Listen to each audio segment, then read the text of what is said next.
Moms கிச்சனில் onion dosa vegetable dosa with ground nut chutney ஈஸியாக இருக்குது அப்படின்னு சொல்லிட்டு காமிக்கிறேன் வாங்க ஃப்ரெண்ட்ஸ். அதுக்கு தேங்காய் துருவலுங்க, கருவேப்பிலை, வரமிளகாய் வச்சுருக்குறாங்க, ஒரு ஆனியனுங்க, 2 பூண்டு, ஒரு துண்டு புளிங்க, கடலக்காய், கடலை, உப்புங்க, தாளிப்பு போட்டு வச்சுருக்குறாங்க.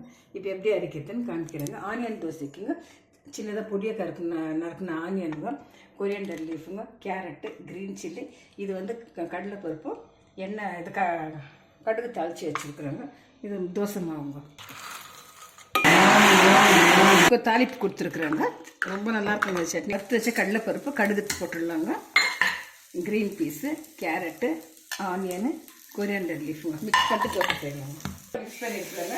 பசங்களுக்கெல்லாம் செஞ்சு கொடுத்தா ரொம்ப லைக் பண்ணி சாப்பிடுவாங்க. காய் சாப்பிட்ற பசங்கள்லாம் விரும்பி சாப்பிடுவாங்க ஃப்ரெண்ட்ஸ். இது நெய் போட்டுக்கலாங்க.